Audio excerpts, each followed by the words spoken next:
Et si votre enfant, que vous pensiez innocent et fragile, était en réalité un terrifiant tueur, n'ayant pas de limite et prêt à tout pour lire la souffrance sur le visage de sa victime. Si vous pensiez cela impossible, laissez-moi vous raconter l'histoire de John Joubert, l'enfant tueur, dans ce deuxième volet de Crime au micro.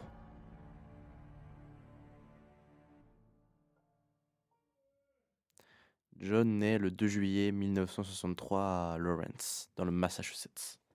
C'est un enfant avec une famille normale et une enfance plutôt paisible, du moins jusqu'à ses 6 ans. Ses parents divorcent en 1969 et cette séparation va le troubler fortement. Sa mère change et interdit John de voir son père, et commence même à le battre. Ces événements vont faire naître une haine profonde en lui. Il commence également à développer des fantasmes que lui-même ne comprend pas. Occupé, la mère de John le laissait souvent aux mains de babysitters. Ses premiers fantasmes vont se manifester lors de ses gardes. John commence à les étrangler, comme s'il voulait les tuer, ou à les mordre, comme s'il voulait les manger.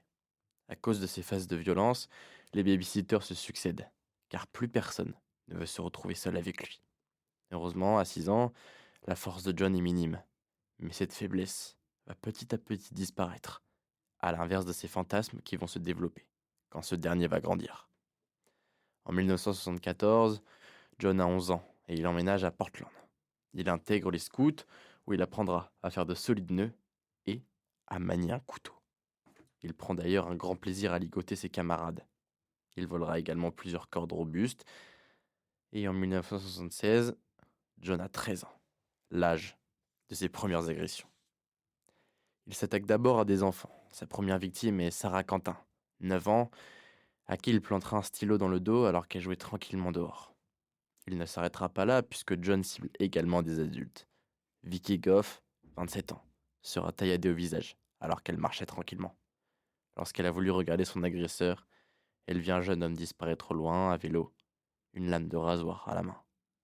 Un beau jour, lassé de ses outils encore trop peu menaçants, il prit un couteau et sortit dehors, à la recherche de sa prochaine victime. Il tombe sur un jeune enfant dans un parc, Michael Whitman, 9 ans. Après l'avoir appâté, il lui portera un coup de couteau à la gorge. Ayant perdu beaucoup de sang, Michael Whitman arrivera tout de même à s'enfuir. Nous voilà maintenant en 1982. John a 16 ans et il s'inscrit dans un cursus militaire.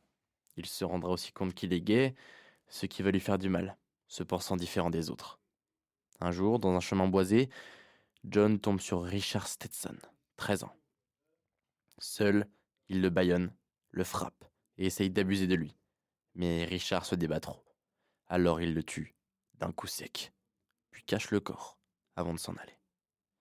Quelque temps plus tard, John déménage à Bellevue, dans le Nebraska, à cause d'une mutation militaire.